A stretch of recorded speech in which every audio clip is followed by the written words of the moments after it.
Millionaire boxing champion abandoned his wife. Years later, their daughter faced him in the ring and took her revenge. My beautiful family, this is one of the greatest stories you will ever hear in your life. Please don't miss a single second, and don't skip a moment of this journey. God bless you all, and let's begin. Hi, my beautiful, loyal and great family, my most loyal sister, you are the most beautiful flower of my bunch. Smile. You look like more than a queen. Welcome back to your own family channel. I want to tell you from the depth of my heart, you are not just viewers, you are my heartbeat, my strength, and the reason I never give up. Each story I write is not for fame or numbers. It is for you, my family, so that together we can laugh, cry, and feel the beauty of love. But family, lately I feel pain, when many of you leave without watching till the end, without leaving a comment, without a like. It feels as if my hard work, the nights I spend writing with love, are unseen. And yet I never stop, because I believe in you, my family. Your support is the light that keeps this channel alive. May the heavenly God shower every woman here with honor, grace, and endless love. May every sister and mother in this family be wrapped in peace, respect, and joy. May the men be blessed with strength and wisdom. May our children's futures be filled with light, and may no tear ever touch their eyes. Amen. If your heart is true, write, present. If your love is real, write, I am with Mr. Peter. I'm pregnant, Roberto. The words shattered the silence of Madison Square Garden's private locker room like a knockout punch to the soul. Roberto Langford, undefeated heavyweight champion with fists worth $50 million, stood frozen as his world collapsed around him.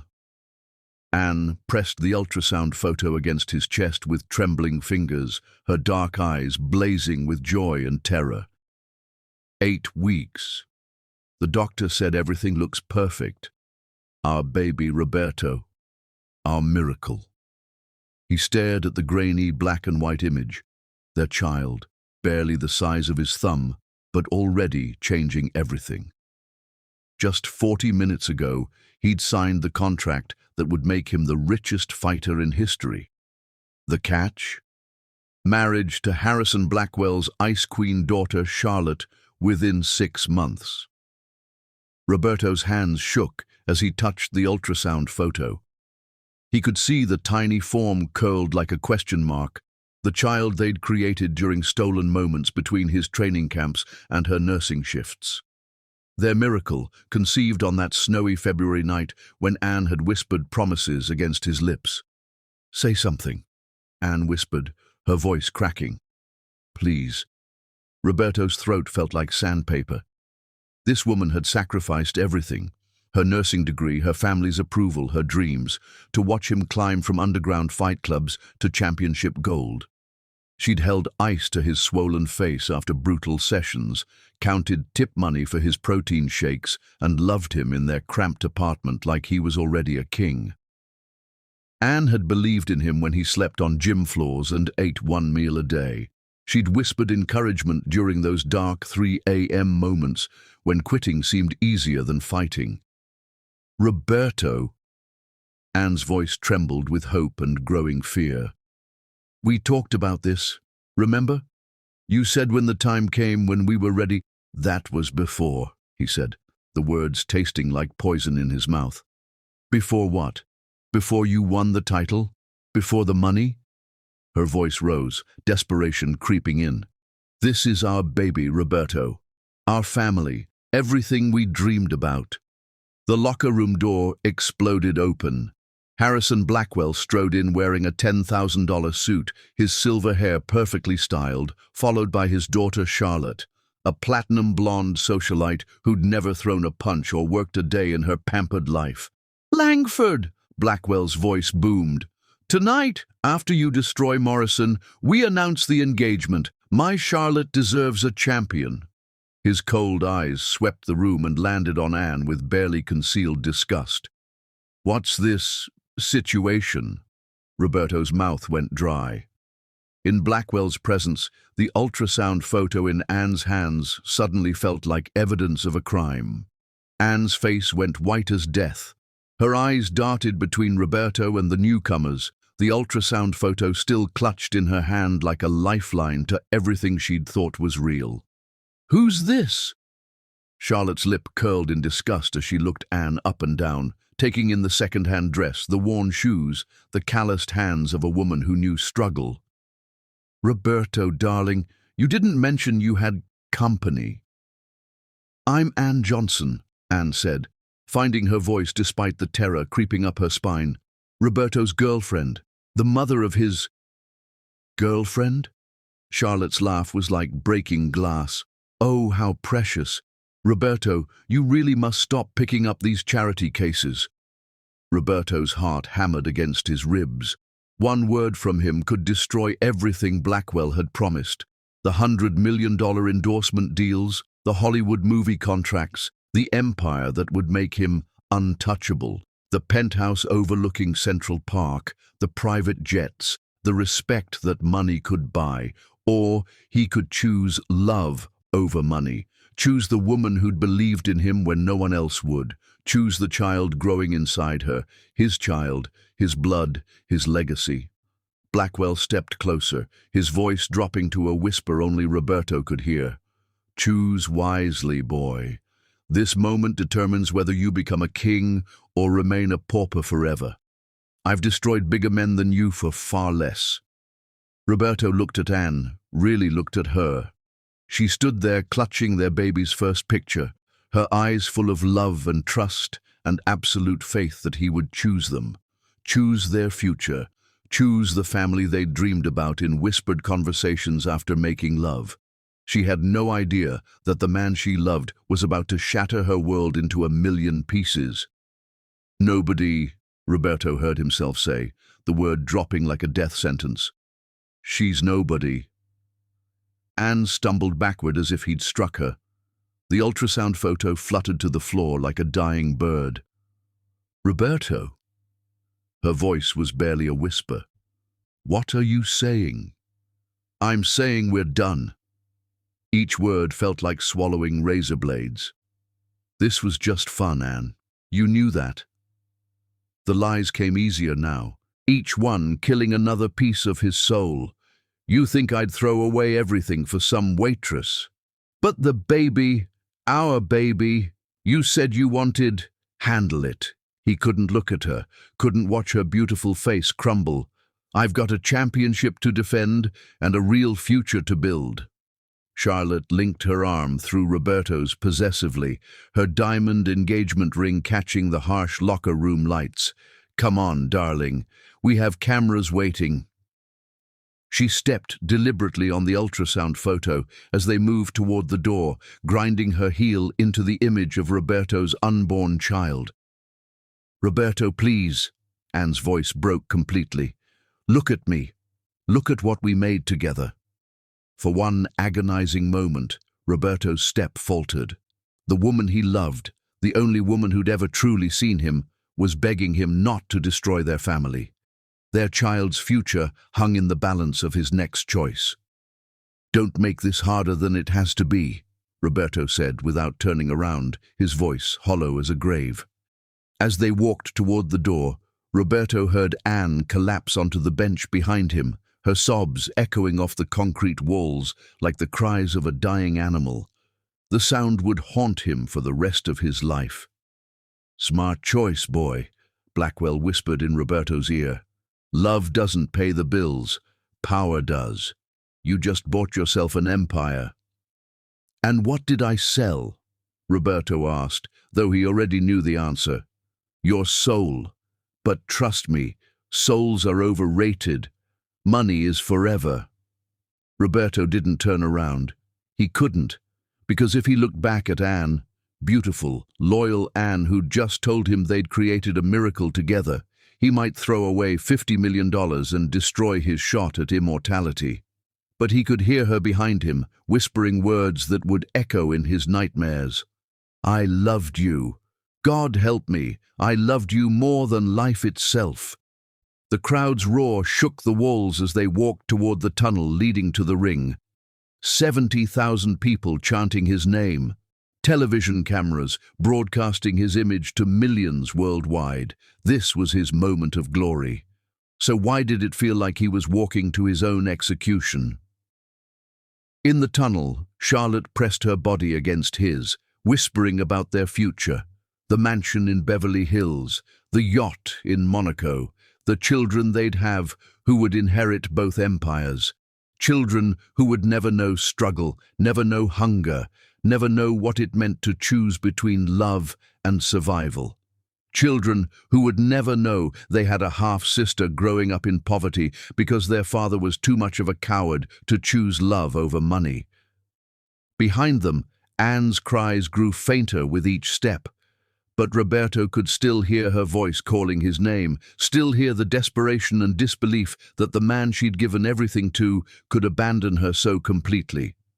Roberto Langford was about to become the richest fighter in boxing history, and he'd just murdered his own soul to do it. The crowd erupted as he stepped into the arena lights, the championship belt gleaming around his waist. Cameras flashed like lightning. Charlotte waved to the crowd like a queen claiming her throne. But all Roberto could hear was Anne's broken voice echoing through his mind. Our baby, Roberto, our miracle, a miracle he'd just abandoned for 30 pieces of silver and a crown that suddenly felt like it was made of thorns. The referee called him to center ring.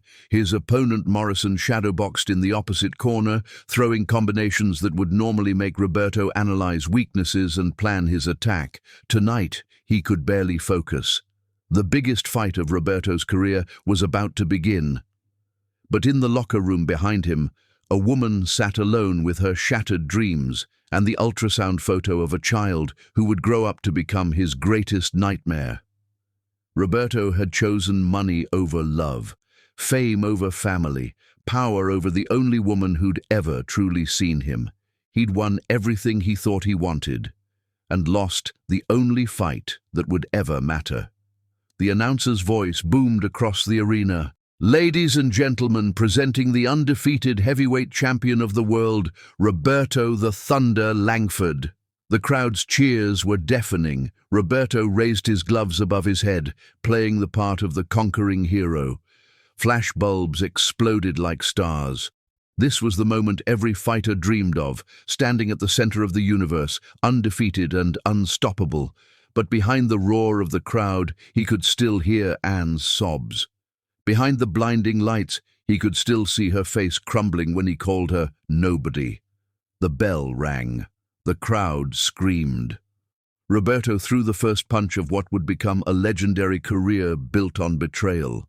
He won the fight in 6 rounds, devastating Morrison with combinations that seemed powered by his own self-hatred. With each punch he landed, he tried to forget Anne's face. With each cheer from the crowd, he tried to drown out her voice calling his name. It didn't work. 18 years later, that betrayal would come home to roost. And when it did, the whole world would watch as the daughter he'd abandoned destroyed everything he'd built with the same ruthless precision he'd shown in abandoning her. Roberto Langford had no idea that his greatest opponent had just been born in the shadow of his greatest victory. But Anne knew. Even through her tears, even through her heartbreak, Anne knew. She pressed the ultrasound photo to her lips, the photo Charlotte had tried to destroy but failed to tear, and whispered a promise that would echo through the years. He'll pay for this, baby girl. I don't know how, I don't know when, but he's going to pay for what he did to us. You're going to be everything he threw away and more. The crowd's cheers from the arena above sounded like thunder, like the storm that was coming, like justice demanding to be served. Roberto Langford was about to learn that some victories cost everything, and some daughters never forget. Some daughters grow up hungry, some daughters grow up angry, some daughters grow up with their mother's broken heart and their father's killer instinct, and some daughters become champions for all the right reasons, to prove that love is stronger than money, that loyalty matters more than fame, and that the children you abandon have a way of finding you when you least expect it.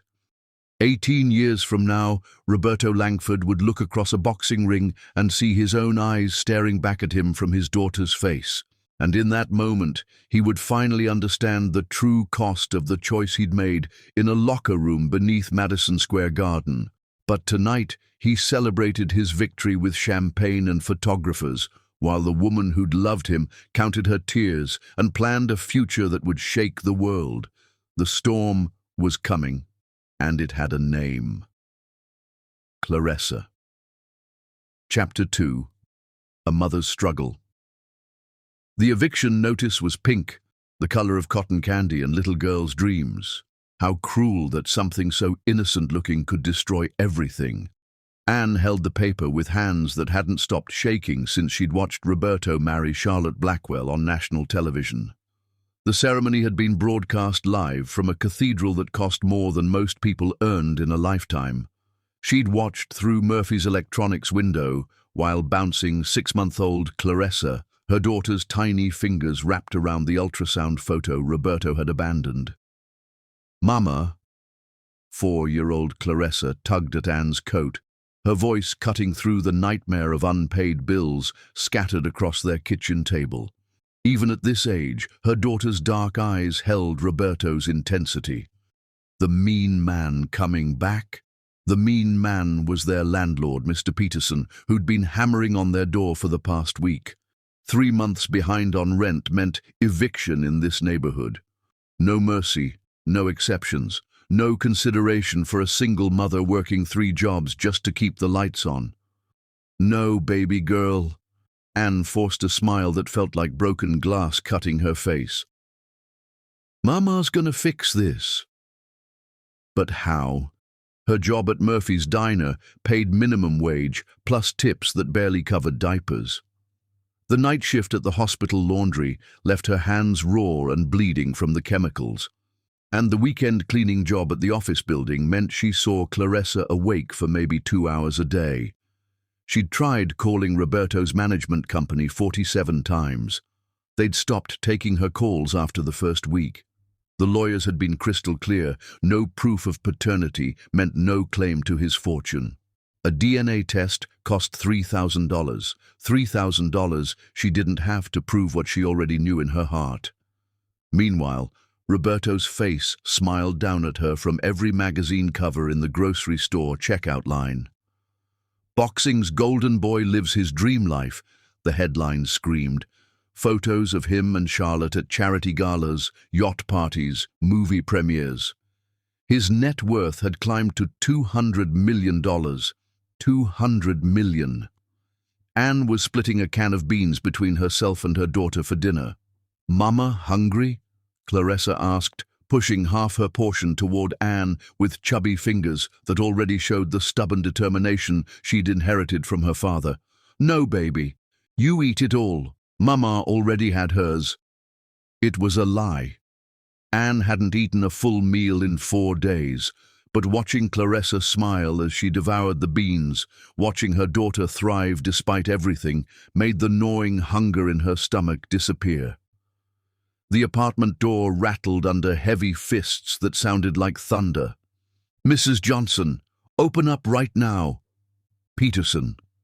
Anne's heart hammered as Claressa instinctively moved behind her mother's legs, those fierce dark eyes already learning to recognize danger. "Stay here, baby." Anne opened the door just wide enough to face the red-faced landlord whose breath reeked of cheap beer and cheaper cigarettes. "Time's up," Peterson growled, his bloodshot eyes raking over Anne's body with the entitled hunger of a man who thought poverty made women desperate enough to trade anything for shelter. "You got 1 hour to pack whatever fits in your car, then you're gone." "Please," Anne whispered, hating herself for begging, but willing to swallow any amount of pride for her daughter. "I just need 2 more weeks. I'm getting a second job at the hospital." "Should have thought of that before you spread your legs for some fighter who don't want you." His cruel smile revealed yellow teeth. 1 hour, and if you ain't gone, I'm calling the cops and child services. Pretty little girl like that shouldn't be living with a mother who can't provide. The threat hit Anne like a physical blow. Child services. They could take Claressa away, claim she was an unfit mother because she couldn't afford rent. Her daughter could disappear into the system, become another forgotten statistic. Peterson stomped away, leaving Anne trembling in the doorway with the taste of terror in her mouth. "Mama?" Clarissa appeared beside her, those Roberto fierce eyes blazing with an anger that should have been impossible in a 4-year-old. "That man can't talk to you like that." Anne knelt down to her daughter's level, seeing Roberto's stubborn jawline in Clarissa's tiny face, the same determination that had made him a champion burning like a flame that could never be extinguished. "Sometimes, baby girl, people think they can push us around because we don't have money. But you know what?" "What, Mama?" "Money don't make you strong. Heart makes you strong. And you got the biggest, strongest heart I ever seen." Clarissa nodded solemnly, then wrapped her small arms around Anne's neck with a fierceness that took her breath away. "We gonna be okay, Mama. I'm gonna take care of you when I'm big." The promise from a 4-year-old should have been heartbreaking. Instead, something fierce and protective flared in Anne's chest. This child, their child, would never know the weakness her father had shown, never know the cowardice of choosing money over love. "Yes, baby girl, we're gonna be more than okay. We're gonna be unstoppable." 8 years later, "You can't talk to my mama like that." 11-year-old Clarissa stepped between Anne and the grocery store manager, small fists clenched, her stance already showing natural fighting instincts. The manager had been humiliating Anne over a bounced check, $23 for milk and bread, doing it loud enough for the whole store to hear, making sure everyone knew the Johnson women were broke and desperate. "Clarissa, get back here," Anne whispered, mortified by the scene but also blazing with pride at her daughter's courage. "No, Mama." Clarissa's voice carried the same steel that would one day echo through boxing arenas. "He's being mean to you, and that ain't right." The manager, a soft, pale man who'd never faced real hardship, looked down at the fierce child with amusement. "Listen, little girl, I ain't little, and my mama works harder than anybody I know. She got 3 jobs and still finds time to help me with homework and make me breakfast every morning and read me stories, even when she's so tired she can barely stand up. So you better show some respect before I make you." The threat from a 10-year-old should have been laughable.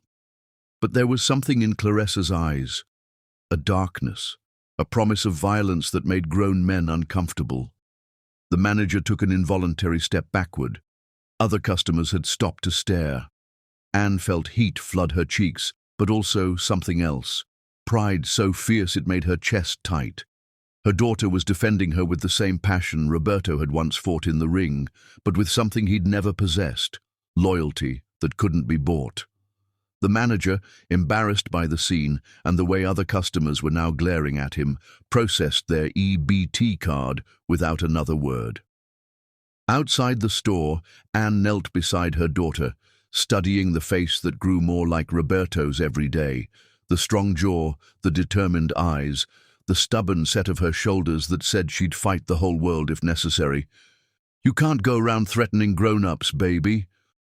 "I wasn't threatening, I was promising." Clarissa's eyes blazed with righteous anger that reminded Anne of herself at that age, before life had taught her to be afraid. "Like you taught me. You said never let nobody make you feel small." Anne pulled her daughter close, breathing in the scent of her hair, Johnson's baby shampoo, the cheap kind, but it smelled like love and determination and everything good in the world. "You're right, baby girl, but you gotta be smart about how you fight. Some battles you win with words, some you win with your fists, and some—" She thought of Roberto, of the choice he'd made 10 years ago, of the empire he'd built on the foundation of their destroyed love. "Some you win by just refusing to quit." Clarissa pulled back to meet her mother's eyes with the directness that made teachers uncomfortable and bullies think twice. "Mama, why don't I got a daddy?" The question Anne had been dreading for 10 years. She could lie, tell Clarissa her father was dead or unknown. But looking into those honest, fierce eyes, Roberto's eyes, She knew her daughter deserved the truth that would shape her into the warrior she was destined to become. Your daddy is a fighter, baby, a famous one, the most famous fighter in the world. Claressa's eyes widened. Really? What's his name? Roberto Langford. They call him the Thunder. Why don't he live with us? Why don't he help us? Anne felt the familiar knife twist in her chest. Because he made a choice a long time ago to walk away from us. He chose money and fame over his family. Why? Because he was scared. Scared of loving someone more than his money and his fame. Scared of being responsible for people who needed him. Claressa processed this with the serious expression of a child forced to grow up too fast, her mind already working through the implications.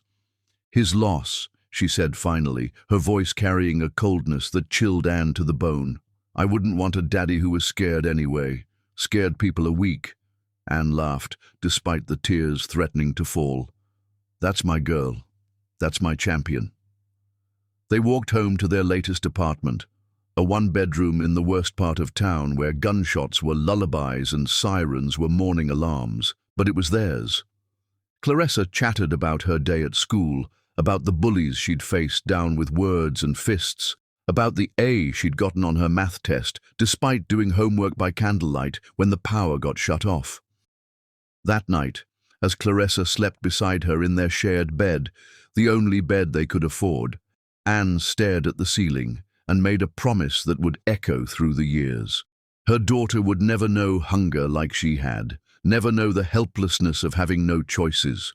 Whatever it took, however many jobs she had to work, however much she had to sacrifice, Claressa would have every opportunity Roberto's money could have provided, without his help, without his name, with nothing but the love that had never stopped burning in Anne's heart and the fire that already blazed in their daughter's eyes like a star waiting to explode. Roberto Langford had walked away from his family, but his daughter was about to walk straight toward him, and when she did, the world would tremble. 4 years later. Mama, I know what I want to be when I grow up. 14-year-old Claressa stood in their kitchen doorway, her school clothes torn, her knuckles raw and bloody, and a light in her eyes that Anne hadn't seen since Roberto used to talk about his dreams. What happened to you, baby girl? I found it, Mama. I found what I was born to do. Anne's heart stuttered. She'd seen that exact expression on Roberto's face 15 years ago when he'd told her about his first amateur victory. The same fire, the same certainty, the same dangerous passion that had ultimately destroyed everything they'd built together. But this was different. This was her daughter, her Claressa. And unlike Roberto, this child had been forged in the fires of abandonment and struggle, tempered by a mother's unbreakable love and a hunger that could never be satisfied by anything less than total victory. Found what? Boxing, Mama. I can fight. I mean really fight. The word hit Anne like a punch to the chest. Boxing. The sport that had given her Roberto and then taken him away. The sport that had built their love and then destroyed it. The sport that had made her baby's father a millionaire and left his daughter counting pennies for school lunch. Baby. No, Mama. Listen to me. Claressa's voice carried a conviction that made Anne's blood freeze. I broke Tommy Martinez's nose today. One punch. And it felt like coming home. Anne stared at her daughter, this fierce, beautiful child who had Roberto's eyes and her own unbreakable spirit, and realized that fate had been preparing for this moment since the night Roberto walked away. Her daughter was about to enter the world that had destroyed their family, and she was going to conquer it completely. The war Roberto had started 18 years ago was about to begin, and he had no idea his greatest enemy had just been born. Chapter 3. The love that was 5 years earlier, Anne's memory. The thunderstorm that changed everything started at 3:17 a.m. on a Tuesday in March. Anne jerked awake to desperate fists pounding on her apartment door, not the angry hammering of bill collectors, but something raw and rhythmic like a dying heartbeat. She wrapped her robe around her nursing scrubs and peered through the peephole. A man stood in the hallway, soaked to the bone, blood trickling from a cut above his left eye. She'd never seen him before, but something about the way he held himself, proud despite being beaten down, made her unlock the door. "Please," he gasped, leaning against the doorframe. "I just need somewhere to clean up. I got jumped outside the gym, and I live 20 blocks from here. I saw your light." Roberto Langford looked nothing like the polished champion he'd become. No designer suits, no entourage, no cameras, just a struggling fighter in torn jeans and a blood-stained tank top, asking for kindness from a stranger. "Oh my God, you're hurt." Anne's nursing instincts kicked in. She pulled him inside, not caring that he was dripping on her clean floor. "I'm fine," he insisted, then promptly swayed on his feet. "Sit." She guided him to her kitchen table, a thrift store find she'd painted sunshine yellow. "Let me look at that cut." As she cleaned his wound, Roberto studied her face in the soft lamplight. Anne was beautiful in a way that had nothing to do with makeup or expensive clothes. Her dark skin glowed with natural warmth, and her hands were gentle but sure. "You're a nurse?" he asked, wincing as she applied antiseptic. "Nursing student. Final year?" She focused on his cut, trying to ignore how her pulse quickened when his eyes met hers. "This needs stitches. Can't afford a hospital. I can do it, if you trust me." Roberto had never trusted anyone in his life. Growing up in foster care had taught him that people always wanted something. But there was something different about this woman who'd opened her door to a bloody stranger without asking questions. "What's your name?" he asked as she prepared the suture kit. "Anne Johnson." "And you are?" "Roberto. Roberto Langford." "Well, Roberto Langford, this is going to hurt. I can handle pain." She began stitching, and he didn't flinch once. Instead, he told her about the gym where he trained, how he was fighting his way up from nothing, how tonight's beating had come from fighters whose manager he'd refused to bribe. "Why do it?" Anne asked, tying off the final stitch. "Why put yourself through this?"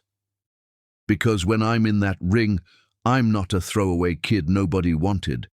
I'm not poor or desperate or forgotten. For those few minutes, I'm everything I was meant to be." Anne's hands stilled on his face. She understood that feeling, the desperate need to prove you were worth something.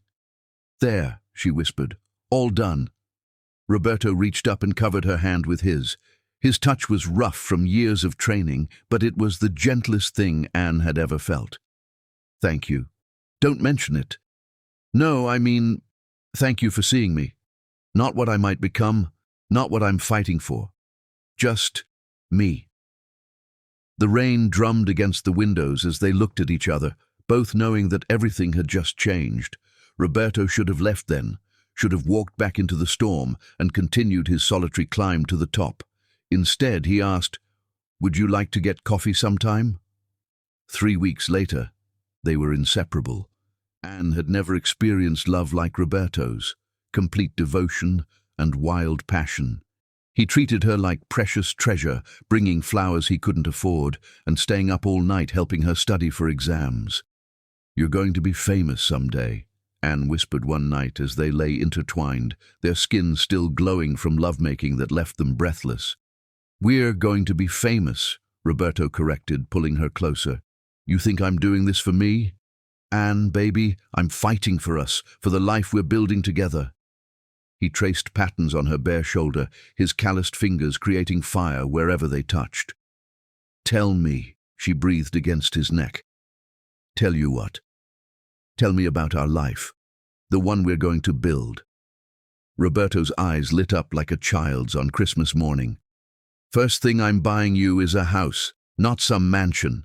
I know you don't care about that stuff, but a real house with a garden where you can grow those flowers you love. Anne smiled, pressing kisses to his chest. What else? I'm going to pay for you to finish nursing school, not because you need my money, but because I want to give you choices. I already have everything I want, she whispered, meeting his eyes. Roberto cupped her face in his hands, his thumbs stroking her cheekbones. I love you, Anne Johnson. I love you so much it scares me sometimes. Scared of what? Scared of losing this. Losing you. Anne silenced his fears with a kiss that tasted like promises and forever. When they broke apart, both were breathless.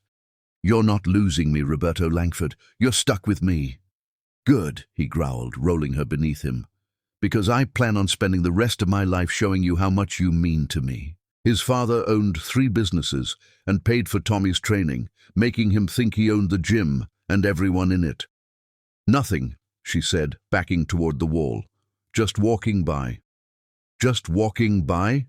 Tommy sneered, stepping closer until she could smell the protein shake on his breath. You've been watching for 20 minutes. You some kind of freak? Girls don't belong here, especially broke-ass girls like you. I can watch if I want to. Tommy stepped closer, his breath hot on her face, his bulk meant to intimidate. Little ghetto princess thinks she's tough? Your mama ain't here to protect you now. Neither is that deadbeat daddy who don't want you. The words hit Clarissa like physical blows. Tommy knew about her father. Everyone at school whispered about it. The girl with no daddy, the girl whose mother worked 3 jobs just to keep them fed. But then Clarissa looked past him into the gym, where a female fighter was working the heavy bag with devastating precision. The woman moved like liquid violence, her combinations so fast they blurred together, each punch landing with the sound of thunder. She doesn't belong here either, right? Clarissa said, nodding toward the female fighter. Tommy glanced back and laughed. Rosa, she's different. She's actually good. Won the state championship 3 times.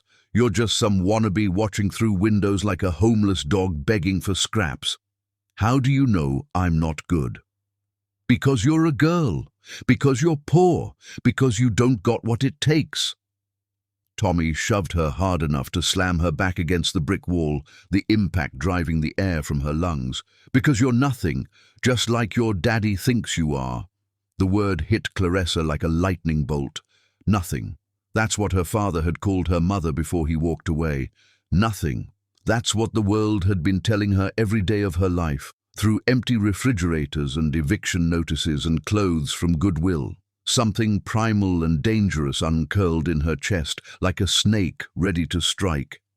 Don't touch me, she said quietly, her voice carrying a calm that made Tommy's smile falter. Tommy laughed and reached for her again, his meaty hand grabbing for her shoulder. What you gonna do about it? Nothing, girl. Clarissa's fist moved before her brain could stop it. The punch came from her toes, up through her legs, rotating her hips and shoulders exactly like she'd seen in the Ali footage. Her knuckles connected with Tommy's nose with a sound like a branch snapping in a hurricane. Blood exploded across his face as he stumbled backward, howling like a wounded animal. You crazy bitch! You broke my nose! And I'll break your jaw if you touch me again, Clarissa said, shocked by the calm in her own voice, by how right it felt to watch his blood drip onto the concrete. I ain't nothing, Tommy, but you're about to be unconscious if you don't walk away. The noise had drawn attention from inside the gym. Fighters gathered in the doorway, including Rosa and Miguel himself. The old trainer's weathered face showed no emotion as he took in the scene. Tommy holding his gushing nose, Clarissa standing over him with bloodied knuckles and fire in her eyes. Tommy wiped blood from his face, his eyes blazing with humiliation. I'm gonna tell my dad. He'll shut this whole place down. And you're gonna pay for this. You're gonna what? Miguel's voice cut through Tommy's threat like a blade. The old trainer stepped out of the gym, his eyes moving between Tommy's broken nose and Clarissa's perfectly positioned fist. She jumped me! Tommy whined, his voice nasal from the damage. Crazy girl came out of nowhere. Miguel looked at Clarissa with the intensity of a judge weighing evidence. That true, mija? He grabbed me, Clarissa said simply, meeting the trainer's eyes without flinching. I don't let nobody grab me, ever. Show me your hands. Clarissa extended her fists. Miguel examined her knuckles, split from the punch, but positioned correctly, her thumb outside her fingers just like the professionals. You train somewhere? No, sir. I watch videos sometimes, study fighters. Miguel's weathered face broke into a slow smile that transformed his entire appearance. You split his nose with no training? Just instinct and library videos? I guess. Tommy, get to the hospital. Get that nose set. Miguel's tone brooked no argument. And if I hear you bothered this girl again, you're banned from every gym in the city. Your daddy's money don't mean nothing to me. Entiendes? Tommy slunk away, muttering curses and holding his nose, leaving a trail of blood drops like breadcrumbs.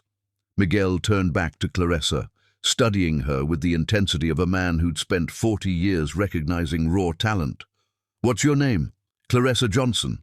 Well, Clarissa Johnson, you just cost me a student. Tommy's daddy pays good money for training. Clarissa's heart sank. She'd found the one place that felt like home, and now she'd destroyed her chances of ever belonging there. I'm sorry, I'm not. Miguel's eyes sparkled with something that looked like Christmas morning. Tommy was soft, had some talent but no heart, no fire. You? He gestured to Tommy's blood on the concrete. You got something I can't teach, can't buy, can't fake. What's that? Killer instinct, the thing that separates fighters from people who just know how to fight. He stepped aside, gesturing toward the gym's interior where the other fighters had returned to their training. You want to learn to use it properly. Clarissa looked through the doorway at the world she'd been dreaming of without knowing it existed. The heavy bags swayed from recent punishment. The ring in the center called to her like a church altar. I don't have money for lessons.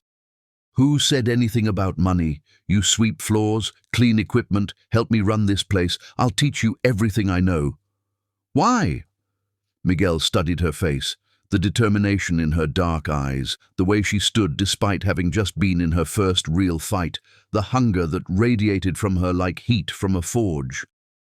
Because every 20 years or so, someone walks into my gym who's different.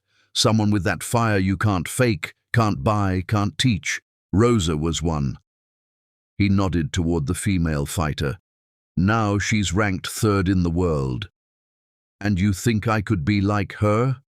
Mia, I think you could be better than her. I think you could be better than anyone who's ever stepped through those doors. Clarissa felt something shift in her chest, a door opening onto a future she'd never dared imagine, a path that led from nothing to everything. When do I start? Right now. Grab those gloves. Miguel pointed to a worn pair hanging on the wall. Let's see if that punch was luck or destiny. As Clarissa laced up her first pair of boxing gloves, cracked leather that had shaped a dozen champions, she had no idea that across town, Roberto Langford was on television talking about his upcoming exhibition match. Had no idea that her father's championship belts were displayed in a mansion she'd never seen, while she trained in a gym held together with duct tape and dreams. All she knew was that when Miguel held up the focus mitts and called for combinations, her hands moved like they'd been waiting her entire life for this moment. Left hook, right cross, left uppercut. Each punch landed with devastating precision that made Miguel's eyes widen. Each impact sent shockwaves through her bones that felt like coming home. Dios mío, Miguel susurró después de la tercera combinación. You sure you never trained before? Never. Then God help whoever you fight, mija, because you're going to be a monster. And in the reflection of Miguel's proud smile, Clarissa saw her future rushing toward her like an oncoming train. She was about to become everything her father had abandoned. The only question was whether the boxing world was ready for the storm that had been brewing for 14 years in the heart of a girl who'd been called nothing. They were about to find out. The daughter Roberto Langford had thrown away was about to pick up the gloves that would destroy his world, one punch at a time. Chapter 5. The Hunger Within. Anne knew something had changed the moment Clarissa walked through their apartment door. Her daughter's knuckles were raw, her school clothes torn, and there was a light in her eyes that Anne hadn't seen since Roberto used to talk about his dreams in their old bed. The same dangerous fire that had consumed everything in its path. "Baby girl, what happened to you?" Clarissa dumped her backpack and faced her mother with the intensity of a warrior reporting for battle. Blood still stained her knuckles, and her breathing was elevated like she'd been running for miles. "Mama, I found it. I found what I was born to do." Anne's heart stuttered. She'd seen that exact expression on Roberto's face 15 years ago when he'd told her about his first amateur victory. The same fire, the same certainty, the same dangerous passion that had ultimately destroyed everything they'd built together. Found what? Boxing, Mama. I can fight. I mean really fight. Clarissa's words tumbled out like water through a broken dam. "There's this gym, this trainer Miguel, and I broke this boy's nose with one punch." "You what?" Anne's blood went cold. Boxing, the sport that had given her Roberto, then stolen him away. The sport that had built their love, then destroyed it completely. "Mama, you should have seen it. The way my fist connected, the way it felt so right, like I was finally doing what God made me for." Clarissa's eyes blazed with a hunger that terrified Anne to her core. "Miguel says I got natural talent, says I could be better than anyone." Anne sank into their second-hand chair, memories crashing over her like a tsunami. Roberto in their tiny apartment, shadowboxing while she studied for nursing exams. Roberto telling her about his dreams, his voice carrying the same obsessive intensity she now heard in their daughter's voice. "Baby, boxing is dangerous. People get hurt." "I'm already hurt, Mama," Clarissa exploded, her voice cracking with emotion.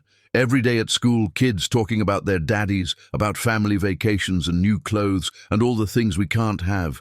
Every night watching you work yourself to death just to keep us fed. I'm tired of being hurt by things I can't control." The raw pain in her daughter's voice hit Anne like a physical blow. Clarissa had been carrying this weight for years, and Anne had been too busy surviving to see it. "But in that gym," Clarissa continued, her voice dropping to a whisper, "when I hit that bag, when I threw that punch, for the first time in my life I felt powerful, like I could take all this pain and turn it into something that matters." Anne looked at her daughter, really looked at her. Clarissa stood different now, balanced on the balls of her feet like a fighter. Her shoulders were set with the confidence of someone who'd discovered their purpose. This wasn't just teenage rebellion. This was destiny calling. "Tell me about this trainer." For the next hour, Clarissa described Miguel Santos with the reverence of a disciple describing a prophet. How he'd seen something in her that no one else ever had.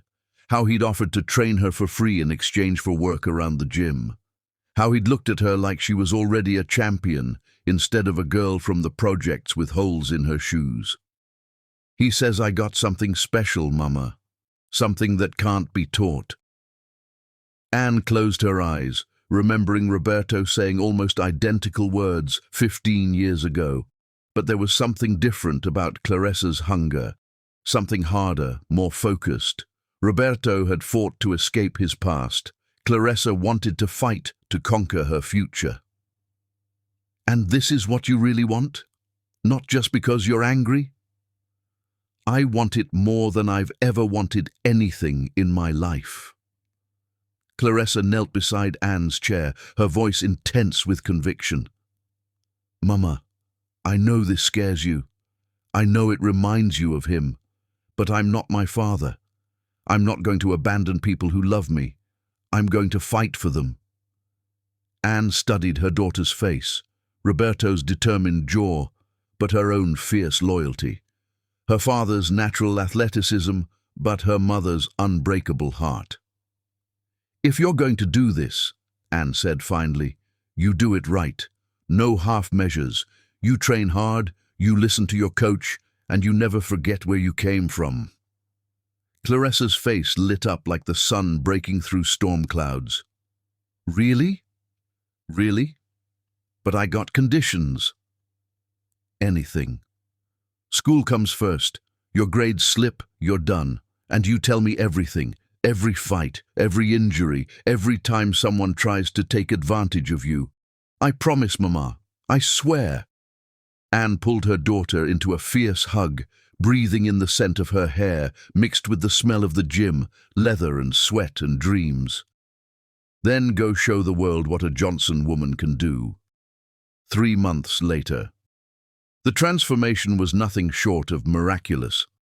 Claressa had gained 15 pounds of muscle, her body sculpted by hours of relentless training.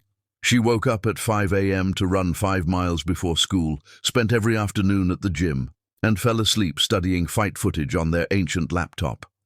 Anne watched her daughter evolve from an angry teenager into something magnificent and terrifying, a predator disguised as a high school student. "Mama, watch this," Claressa said one evening, demonstrating combinations in their tiny living room. Her hands moved with lightning speed, her footwork making their cramped apartment look like a boxing ring. "Where did you learn that?" "Miguel's been showing me footage of the old masters. Ali, Frazier, Foreman." Claressa's eyes glowed with fanatical devotion. "But also the women. Layla Ali, Jackie Frazier-Lyde, and Mama ...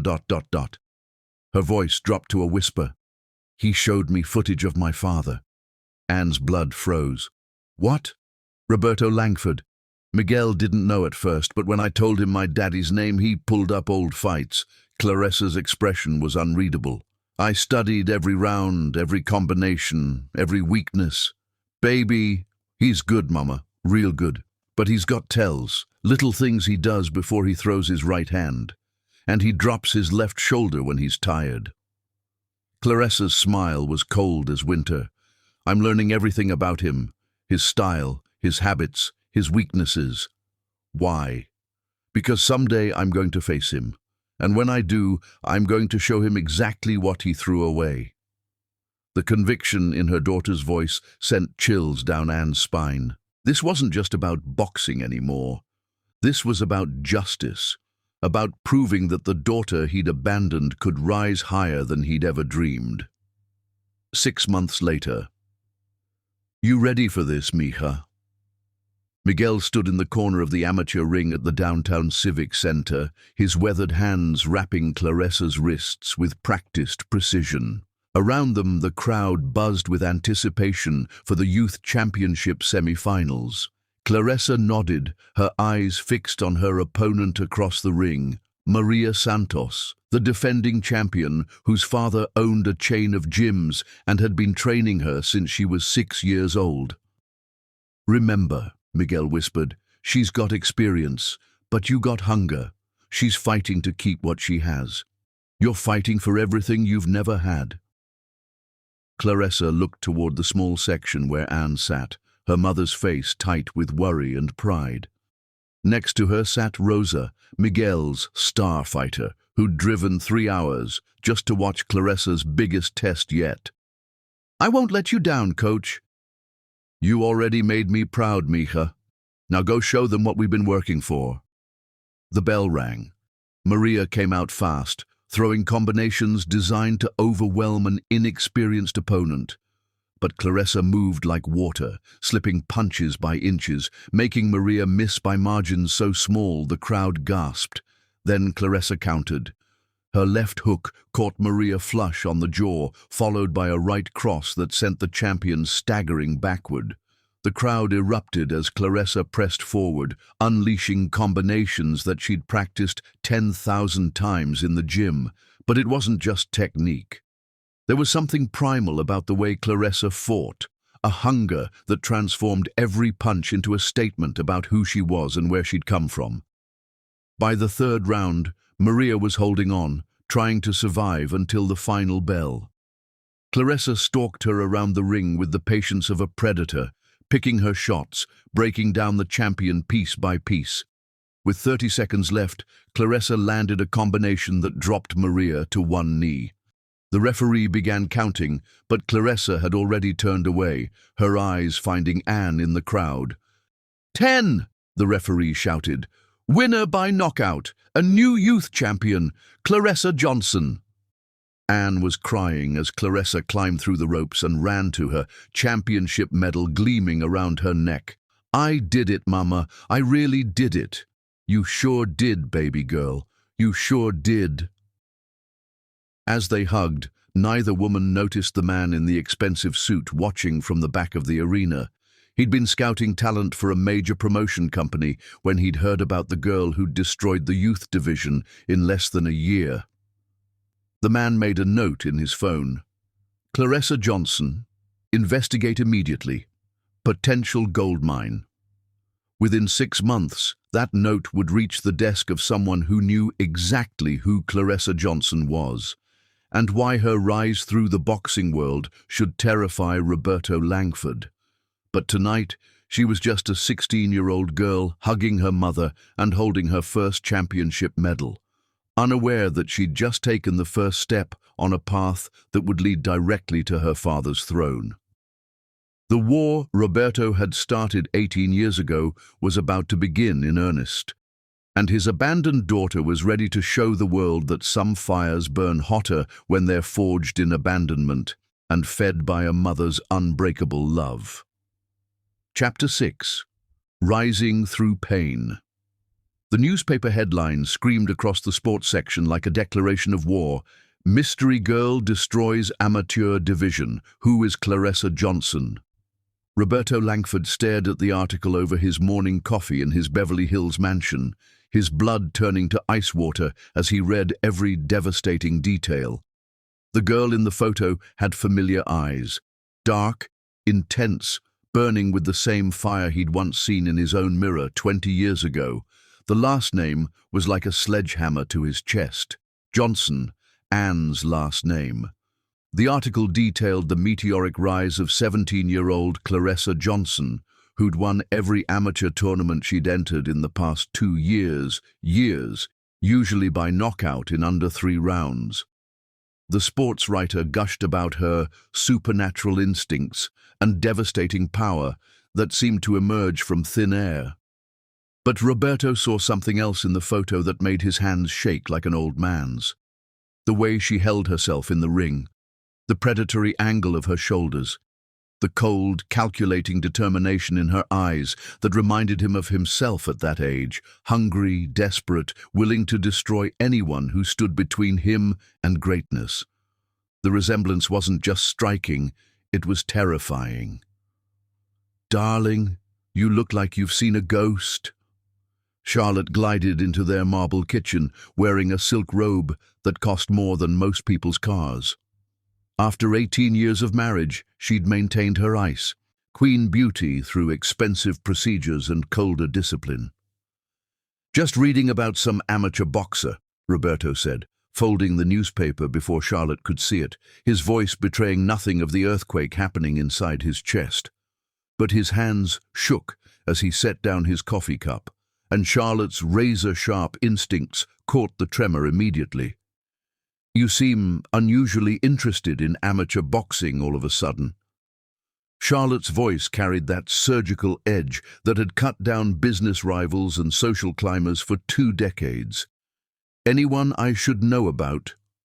"No one important," Roberto lied, the words tasting like poison in his mouth.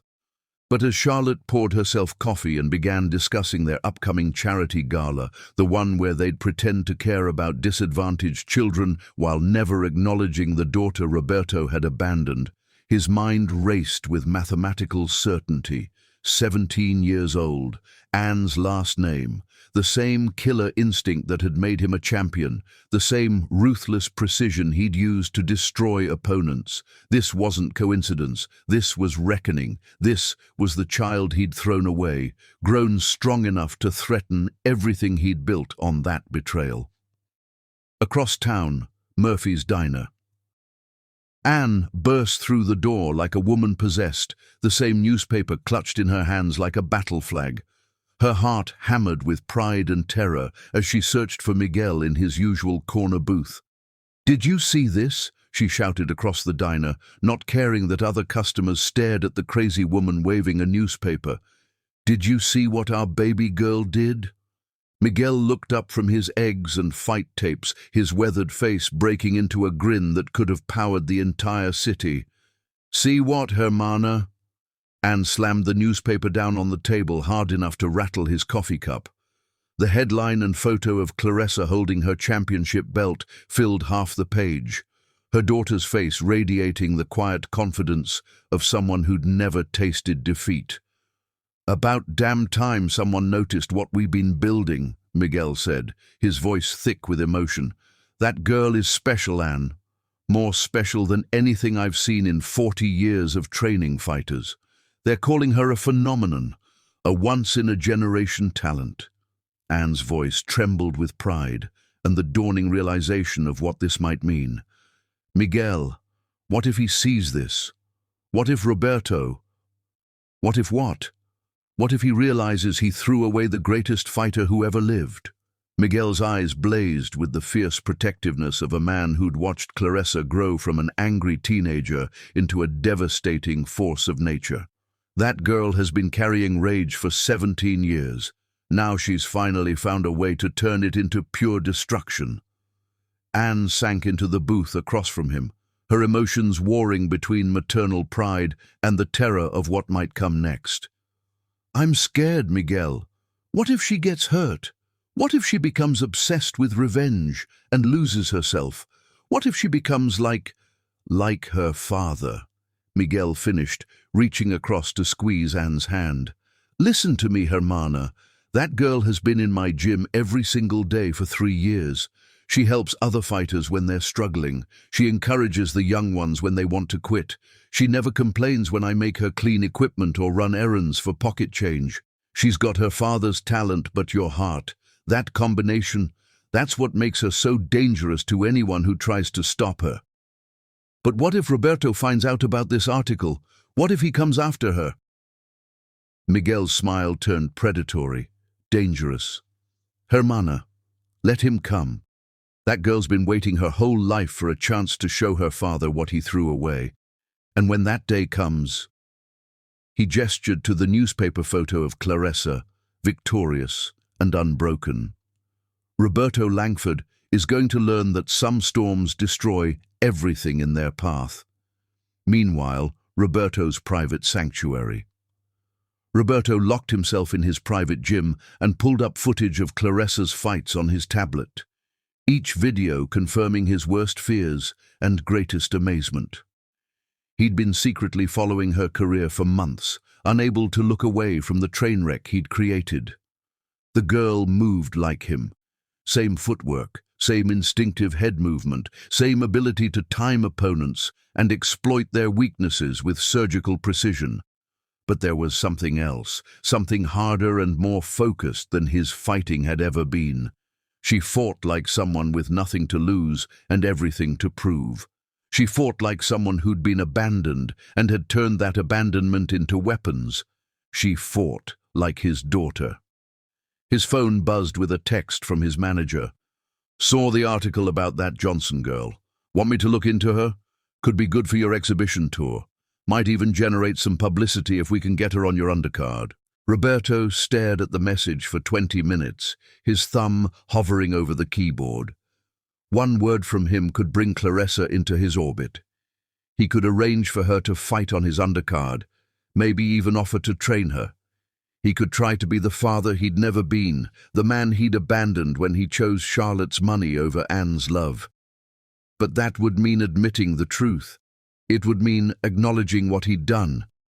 It would mean risking everything he'd built on the foundation of his betrayal. Roberto deleted the message without responding, but the guilt ate at him like acid. 6 months later, the professional debut. The crowd at the downtown arena crackled with electric anticipation as Claressa stepped through the ropes for her professional debut. The local boxing commission had fast-tracked her license after her amateur dominance, and tonight she would face her first paid opponent. Anne sat ringside, her hands clasped so tightly her knuckles were bone white. Beside her, Rosa had driven 3 hours just to witness this historic moment. "You nervous, Mama?" Rosa asked, studying Anne's tense face. "Terrified," Anne admitted, her voice barely audible over the crowd noise. "She's my baby girl, and she's about to fight a woman who's trying to take her head off for money." "Your baby girl is about to make history," Rosa said, with the quiet confidence of someone who'd sparred with Claressa for 2 years. "Trust me, I've seen her destroy grown men in the gym. She's more than ready for this." In the ring, Claressa faced Tanya Rodriguez, a 8-2 veteran specifically brought in to humble the hyped amateur. Rodriguez had knocked out her last 4 opponents and wasn't impressed by newspaper headlines or teenage phenoms. "You ready, mija?" Miguel asked as he applied Vaseline to Claressa's face with the reverence of a priest preparing communion. "I've been ready my whole life, coach." The bell rang like a gunshot. Rodriguez came out swinging like a woman possessed, trying to intimidate the teenage professional with veteran aggression and every dirty trick she'd learned in 8 years of professional fighting. She threw illegal kidney shots, held and hit, stepped on Claressa's feet, and did everything possible to break the young fighter's composure. But Claressa moved like smoke given form, making Rodriguez miss by fractions while landing sharp counters that echoed through the arena like thunderclaps. Every punch Claressa threw was calculated, precise, designed for maximum damage and psychological warfare. "This is absolutely unbelievable," the television announcer screamed. "Johnson is making Rodriguez look like she's fighting underwater. The precision, the patience, the ring IQ. This girl fights like she's been doing this for 20 years. By the second round, Rodriguez was already breathing hard, her confidence shattered by a teenager who fought like a seasoned assassin. Claressa had systematically broken down every aspect of the veteran's game, neutralized her power, frustrated her aggression, and made her look foolish in front of the television cameras. "I don't understand what I'm seeing," Rodriguez's trainer told her between rounds, panic creeping into his voice. "She's reading everything you do before you even think about doing it." In the 3rd round, Claressa ended it with surgical precision that left the crowd stunned. A perfect combination that belonged in a boxing textbook. Left hook to the body that folded Rodriguez in half like a closing book, followed by a right uppercut to the chin that sent her crashing to the canvas like a fallen tree. The referee didn't even need to count. Rodriguez was unconscious before she hit the mat. Winner by knockout in her professional debut, Claressa "Lightning" Johnson. Anne was sobbing as Claressa found her in the crowd, tears of pride and terror streaming down her face. "I'm so proud of you, baby girl. We did it, Mama. This is just the beginning of everything we dreamed about." As photographers snapped pictures and reporters shouted questions, Claressa looked directly into the main television camera and spoke words that would haunt Roberto Langford for months. "This victory is dedicated to every child who's been abandoned by a parent who chose money over love. We don't need their names or their money or their approval. We just need the fire they left burning inside us when they walked away." 1 year later, the unstoppable rise. Claressa's professional record climbed to 11-0 with 9 knockouts, each victory more impressive and terrifying than the last. Each opponent was more experienced, more dangerous, more desperate to be the one who finally stopped the teenage phenomenon. None of them came close. Boxing magazines started calling her the future of women's boxing. ESPN featured her on their Rising Stars special. Sports Illustrated put her on their cover with the headline, The girl who fights like thunder. And Roberto watched every single fight in the privacy of his home gym, torn between fatherly pride and existential terror. The phone call that shattered his carefully constructed denial came at 3 a.m. on a Tuesday, jolting him from nightmares about ultrasound photos and broken promises. Roberto Langford. Who the hell is this? Marcus Webb from ESPN. I'm working on a feature about rising boxing stars, and I wanted to ask you about Claressa Johnson. Roberto's blood turned to Arctic water. I don't know any Claressa Johnson. Really? Webb's voice carried the excitement of a reporter who'd stumbled onto the story of the decade. Because our research shows some very interesting connections. Same city where you started your career. Her mother's name is Ann Johnson, and Mr. Langford, when you watch her fight. Webb paused for dramatic effect. She moves exactly like you did at that age. Same style, same instincts, same killer precision. I have no comment. She's been telling reporters that she's going to call you out publicly after her next fight. Says she wants to prove that abandoned children can become champions too. Any response to that? Roberto hung up without another word, but his hands shook for an hour afterward. Charlotte found him at dawn, staring at his championship belts displayed on the wall like trophies from a war he was starting to realize he'd lost the moment he walked away from Anne. Who was on the phone at 3 a.m.? Wrong number. But Roberto didn't sleep for the rest of the week. Instead, he watched every video of Claressa's fights he could find, seeing his own genetics wielded by someone who had every reason to hate him and every tool necessary to destroy everything he'd built. The call-out that changed everything. 2 weeks later, Claressa stood in the ring after demolishing her 12th professional opponent in 4 brutal rounds. The interviewer approached with barely contained excitement as cameras rolled live on national television. Claressa, you're now 12-0 with 10 knockouts.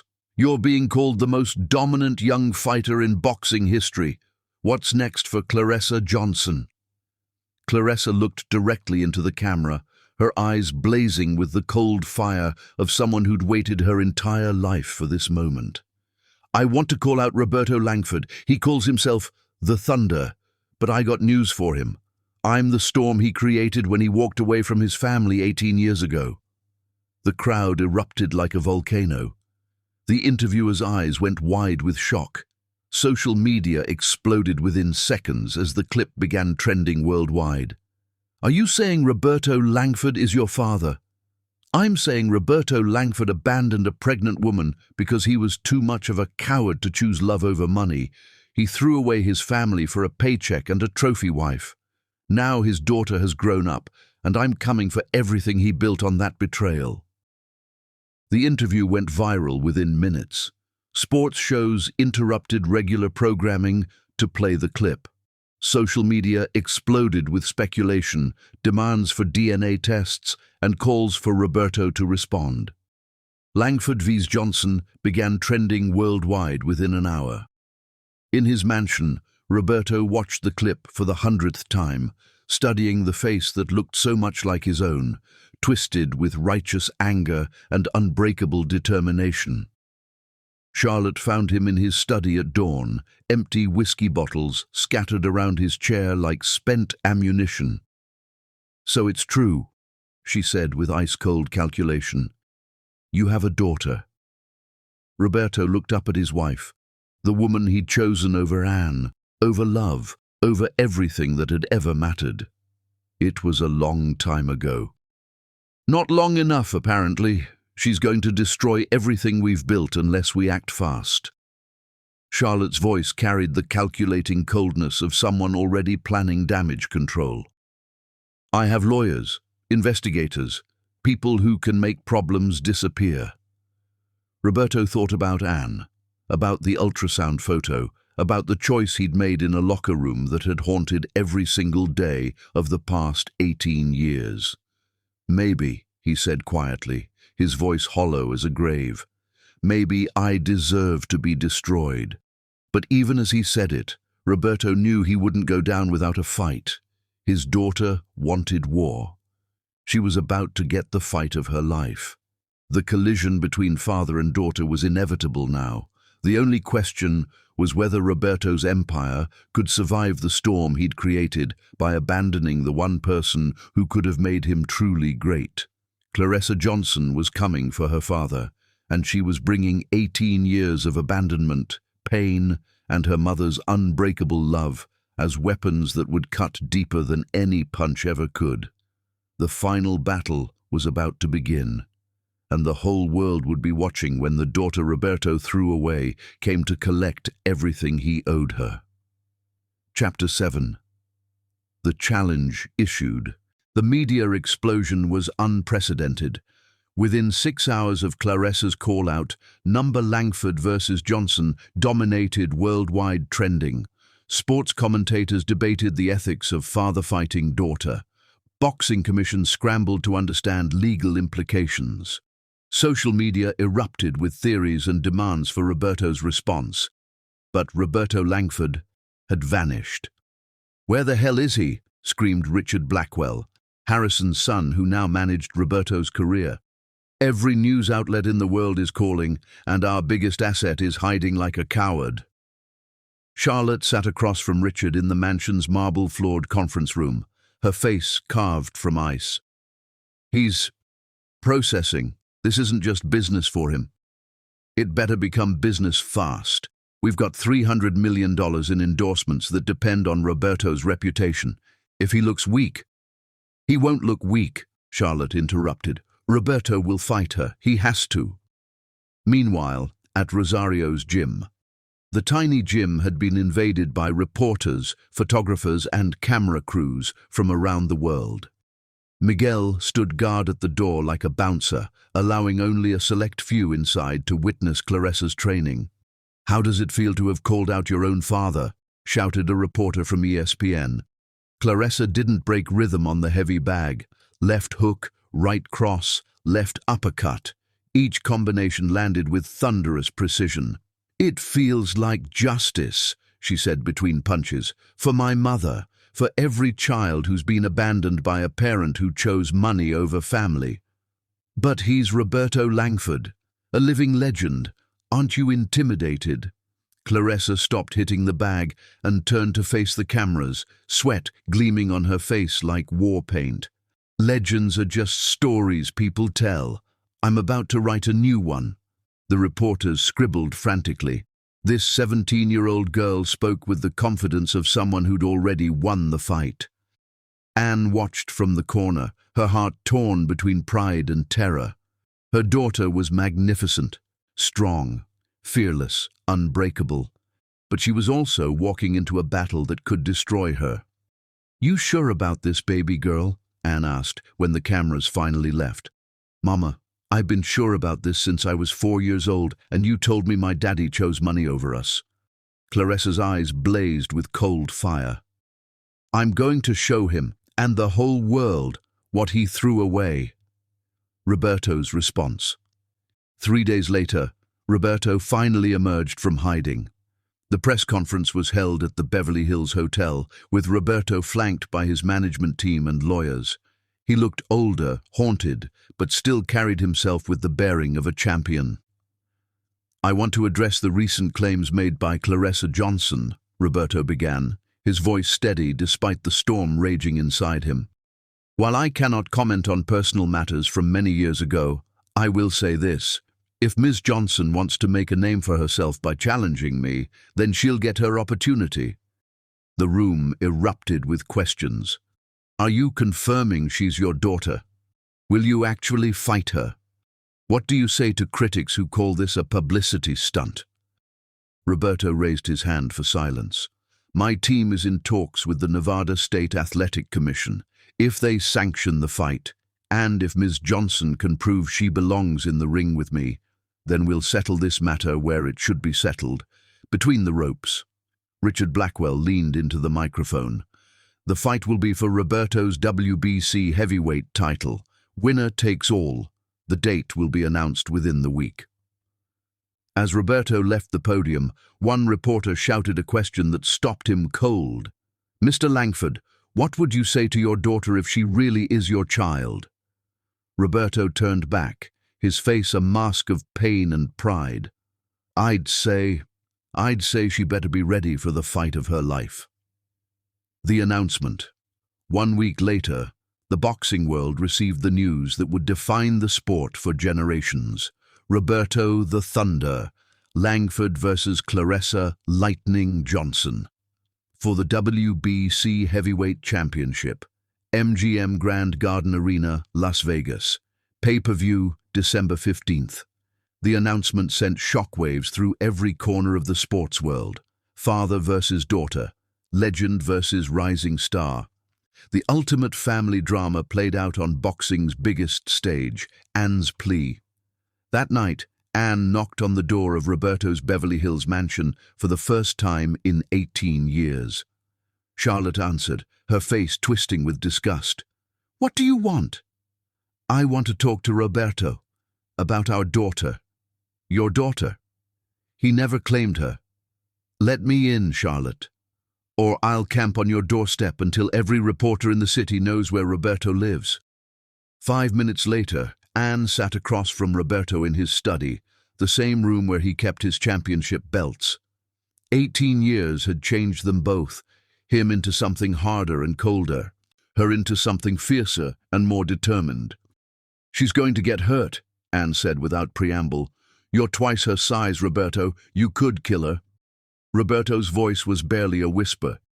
"Do you think I don't know that? Do you think I wanted this?" "Then call it off. Admit she's your daughter and walk away." "I can't." Roberto's hand shook as he poured himself a drink. "If I admit she's mine, Charlotte leaves and takes half of everything. If I don't fight her, I look like a coward and lose my endorsements. And if I do fight her, you might destroy the only good thing that came from what we had." They sat in silence, the weight of 18 years pressing down between them. "She's beautiful, Roberto, strong and smart, and everything we dreamed our child would be. She could have been Daddy's little girl, going to private schools and wanting for nothing. Instead, she hates me. She doesn't hate you. She hates what you chose over her." Anne leaned forward, her eyes blazing. "You can still choose differently. You can still be her father instead of her opponent." Roberto looked at Anne, the woman he'd loved more than life itself, the woman he'd destroyed for money and power, and felt something break inside his chest. "It's too late, Anne. The contracts are signed. The world is watching. There's no way back from this." Anne stood up, her voice cutting through him like a blade. "Then you better pray she forgives you after she beats you, because that girl is going to destroy everything you built on our love, and she's going to do it with a smile on her face." As Anne left, Roberto called after her. "Why didn't you ever ask me for money? For help?" Anne turned back, her face a mask of quiet dignity. "Because I wanted our daughter to earn everything she got. I wanted her to be strong enough to stand on her own when the time came to face you." "And is she?"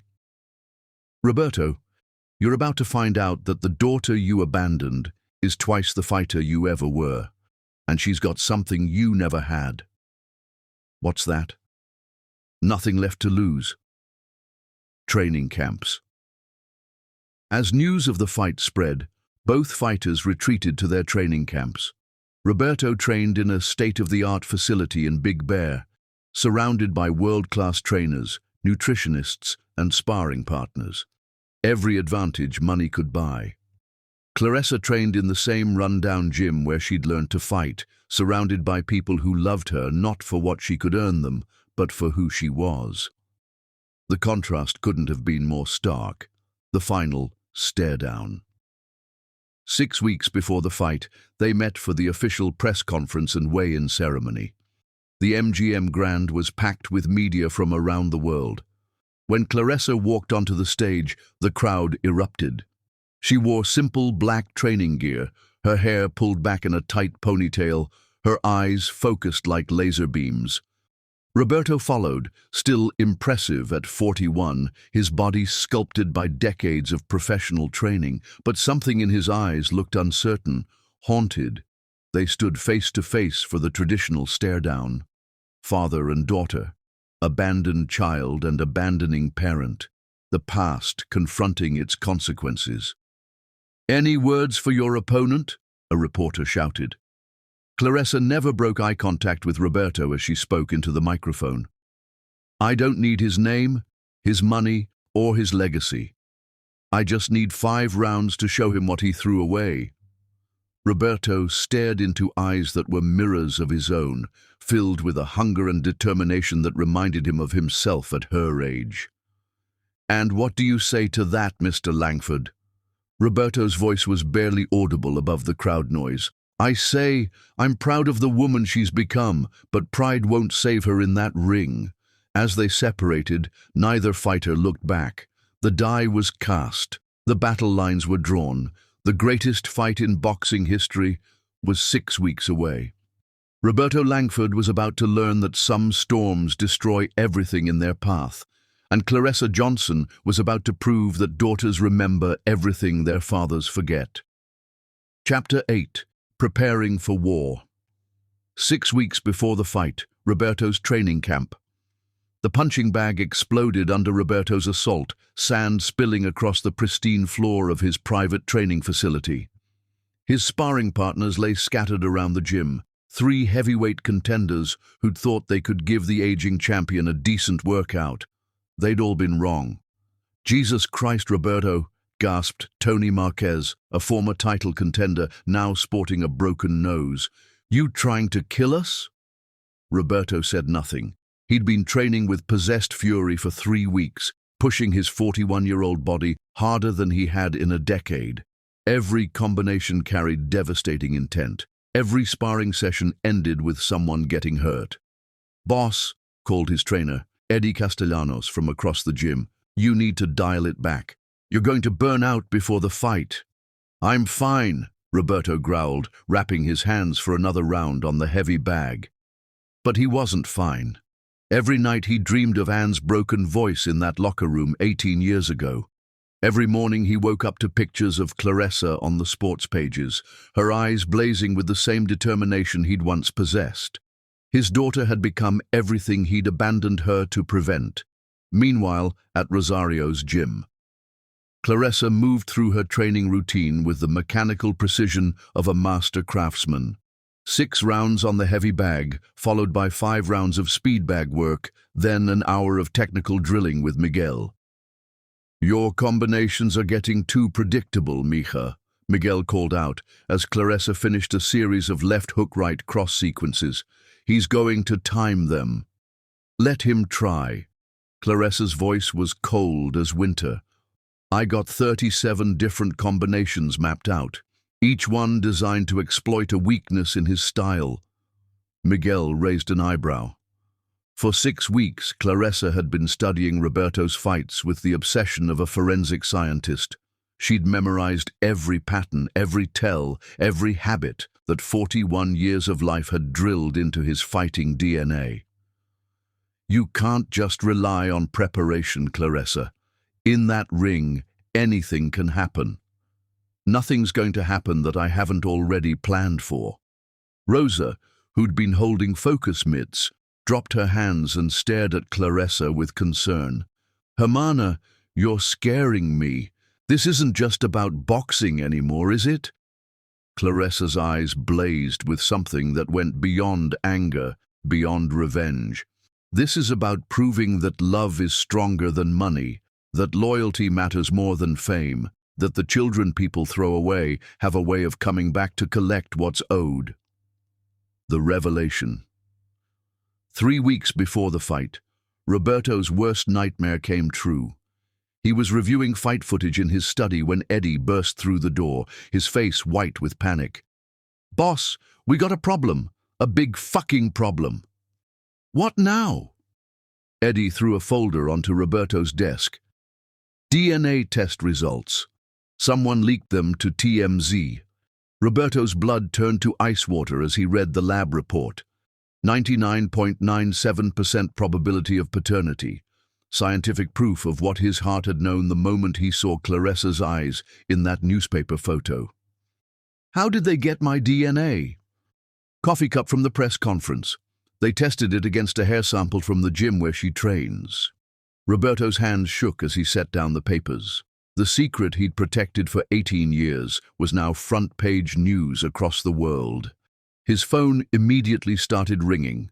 Richard Blackwell's name flashed on the screen. "You better have an explanation." Richard's voice was ice-cold fury. "Because my father is talking about pulling all sponsorship deals." "It changes nothing," Roberto said. "The fight goes on as scheduled." "It changes everything. You're about to fight your own daughter on pay-per-view. Do you have any idea what this looks like?" "It looks like justice," Roberto said quietly, surprising himself. Charlotte's ultimatum. That night, Charlotte cornered Roberto in their bedroom, her face a mask of cold calculation. "I want her eliminated," she said without preamble. "What? Not killed, you idiot. Discredited, destroyed. I've hired investigators to dig up every piece of dirt on that little ghetto princess and her crack-whore mother." Roberto grabbed Charlotte by the shoulders, his eyes blazing with fury. "Don't you ever talk about Anne like that again.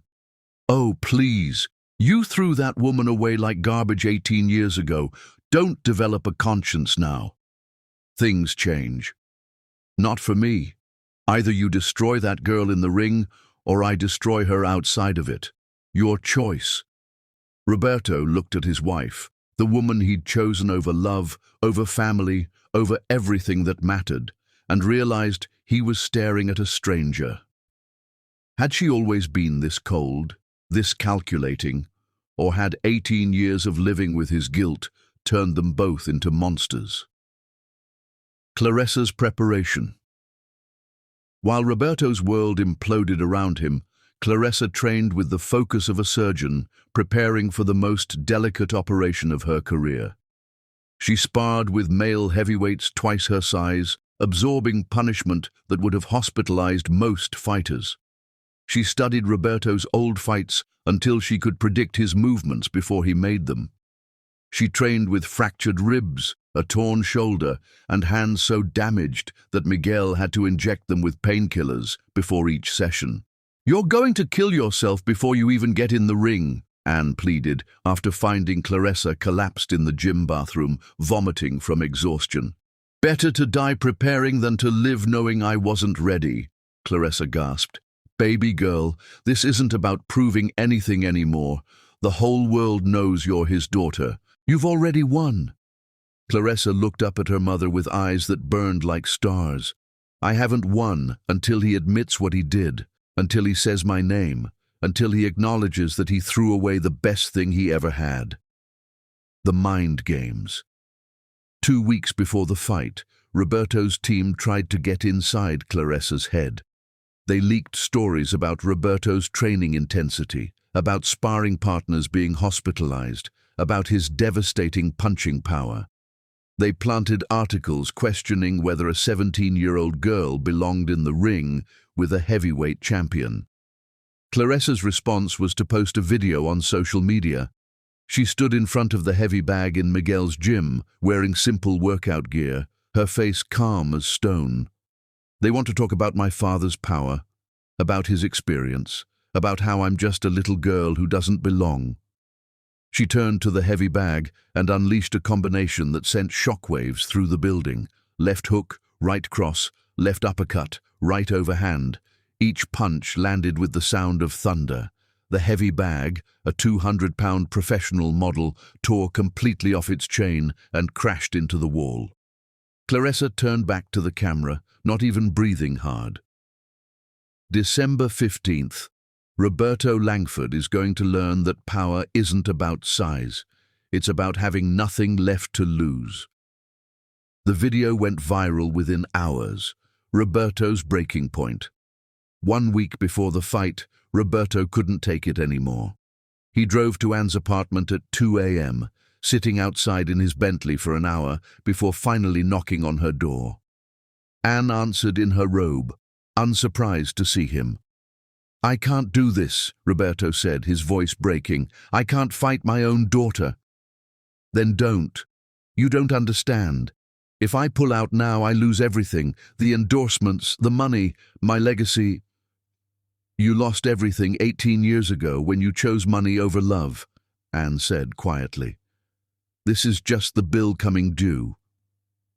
Roberto looked at the woman he'd destroyed, the woman who'd raised their daughter to be everything he'd failed to become. "Tell me how to fix this. Tell me how to be her father instead of her enemy." "You can't, Roberto. That chance died in a locker room when you called me nobody. The only thing you can do now is give her what she needs." "What's that?" "The chance to beat you. The chance to prove that the daughter you abandoned became stronger than the father who walked away." Roberto stared at Anne for a long moment, seeing the woman he'd loved reflected in their daughter's fierce determination. "She's going to destroy me, isn't she?" "Completely," Anne said with quiet satisfaction. "And Roberto, she's going to enjoy every second of it." Final preparations. With 3 days left before the fight, both camps made their final preparations. Roberto trained alone, hitting bags with mechanical precision while his team whispered about backup plans and damage control. Clarissa surrounded herself with the people who'd believed in her from the beginning: Miguel, Rosa, Anne, and the fighters from the gym who'd become her family. "Remember, mija," Miguel said as he wrapped her hands for the last training session. "He's bigger, stronger, more experienced, but you got something he lost a long time ago." "What's that, coach?" "The hunger, the fire, the thing that makes champions out of throwaway kids." Clarissa nodded, her eyes already focused on the battle that would define both their lives. "I'm ready." But as she said it, Clarissa had no idea that Roberto had already made a decision that would change everything. In 3 days, father and daughter would face each other across a boxing ring. Only one of them would emerge as champion, but both of them would finally learn the true cost of the choice Roberto had made 18 years ago in a locker room beneath Madison Square Garden. The war was about to begin. Chapter 9. The Night Before Battle. December 14th, 11:47 p.m., MGM Grand Hotel. Las Vegas pulsed with electric anticipation. Every sports bar, casino, and hotel lobby buzzed with conversations about tomorrow's fight. Betting lines had shifted 17 times in the past week. Pay-per-view pre-orders had shattered every boxing record. Father versus daughter. Legend versus rising storm. The most anticipated fight in the history of combat sports was less than 13 hours away. Roberto's penthouse suite.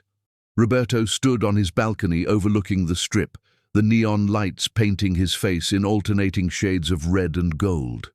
Below him, the city that had made him rich, sparkled like scattered diamonds. Tomorrow, it might witness his destruction. His hands, the same hands that had earned him $200 million, trembled as he gripped the railing. In his mind, he replayed every moment that had led to this nightmare. Anne's broken voice in that locker room.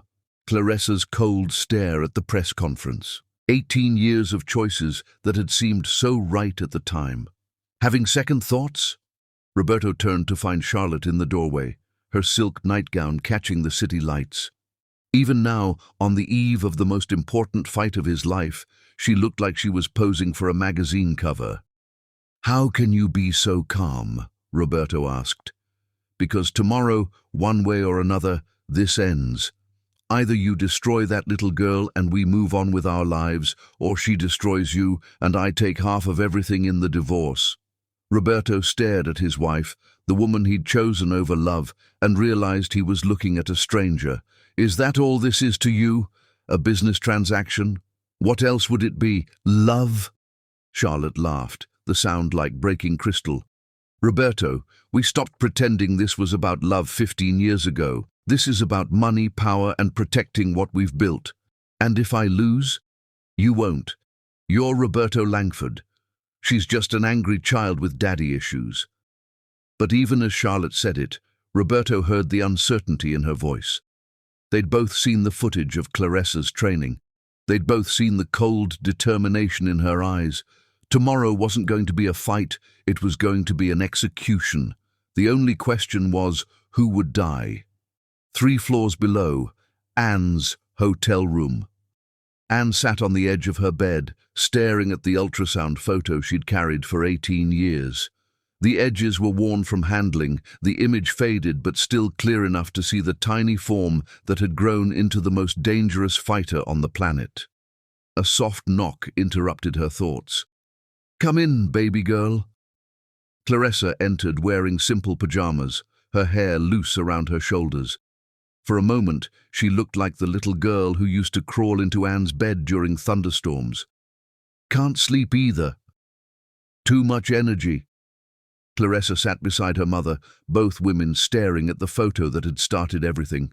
"Mama, what if—" "No what ifs. Not tonight." Anne wrapped her arm around her daughter. "Tomorrow you walk into that ring as everything you were meant to be, everything I raised you to be, everything he threw away." "I'm scared, Mama." Anne's heart broke a little. Despite everything, the training, the victories, the fierce determination, Clarissa was still her 17-year-old daughter. Scared of losing, scared of winning, scared of what happens after I prove I'm better than him. Clarissa's voice was barely a whisper. What if it doesn't make the pain go away? What if beating him doesn't fix what's broken inside me? Anne pulled her daughter closer, breathing in the scent of her hair. "Baby girl, this fight isn't about fixing what's broken. It's about proving that what's broken can still be beautiful, that abandoned children can become champions, that love is stronger than money. And if I lose? You won't, but if you did, you'd still be my champion. You'd still be the most extraordinary person I've ever known." They sat in silence, mother and daughter, warrior and guardian angel, drawing strength from each other on the eve of battle. Across town, Miguel's hotel room. Miguel couldn't sleep either. He'd trained champions for 40 years, but none of them had carried the weight Clarissa bore into tomorrow's fight. His phone buzzed. A text from Rosa. "Can't sleep. Thinking about tomorrow." Miguel typed back, "She's ready, more ready than anyone I've ever trained." But is she ready for what comes after? Win or lose, her life changes forever tomorrow. Miguel stared at the message for a long time before responding. That girl has been ready for this fight since the day she was born. Tomorrow, she becomes who she was always meant to be. 2:17 a.m. Roberto's private gym. Unable to sleep, Roberto found himself in the hotel's private training facility, hitting the heavy bag with mechanical precision. Each punch was perfect, technically flawless combinations that had destroyed a generation of heavyweights. But something was missing. The fire, the hunger, the thing that had once made him unstoppable. "You're up late." Roberto spun around to find Anne standing in the doorway. She looked older than her 36 years, worn down by 18 years of struggling alone. But her eyes still held the strength that had first attracted him all those years ago. "Shouldn't you be with her? Making sure she's ready." "She's ready. Question is, are you?" Roberto unwrapped his hands slowly, buying time he didn't have. "Why are you here, Anne?" "To ask you one last time, don't do this. Cancel the fight. Admit she's your daughter and try to build something real with her." "You know I can't do that." "Can't or won't?" Roberto met her eyes, the eyes of the woman who'd loved him when he was nothing, who'd believed in him when no one else would. "If I cancel now, I lose everything. My reputation, my money, my legacy. Charlotte leaves and takes half of what's left. I become a cautionary tale about a fighter who got old and weak. And if you don't cancel, I fight my own daughter on live television while the world watches." They stood in silence, the weight of 18 years pressing down between them. She's incredible, Anne. Watching her train, seeing her fight, she's everything I was at that age, but better, hungrier, more focused. She had to be. She didn't have the luxury of coaches and managers and million-dollar training camps. She had to become great with nothing but will and talent. Roberto's voice cracked. I want to be proud of her. I want to tell the world that she's my daughter, and I couldn't be more amazed by what she's become. But you're terrified she's going to destroy you.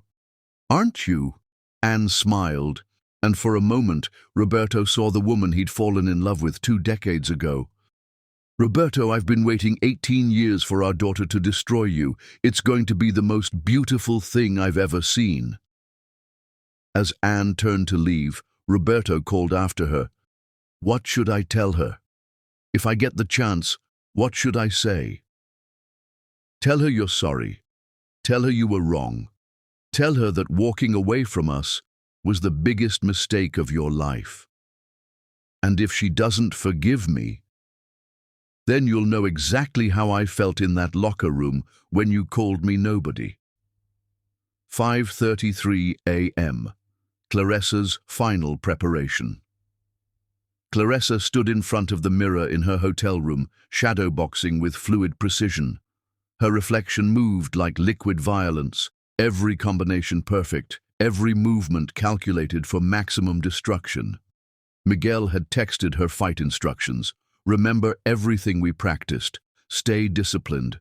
Don't let emotion override technique. Rosa had sent encouragement. You got this, Hermana. You were born for this moment. But it was her mother's note that meant the most. No matter what happens tomorrow, you are my champion, my pride, my greatest achievement. Fight with love, not hate. Show him what real strength looks like. Claressa folded the note and tucked it into her glove bag.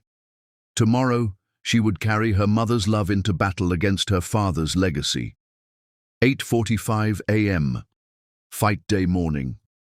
The sun rose over Las Vegas like a blood-orange promise of violence. News crews set up outside the MGM Grand. Fans began gathering in the casino lobbies. Betting windows opened with lines stretching around corners. Roberto ate breakfast alone in his suite, staring at eggs and coffee he couldn't taste. Charlotte had already left for her spa appointment, maintaining her perfect appearance for the cameras that would document either his greatest victory or his most devastating defeat.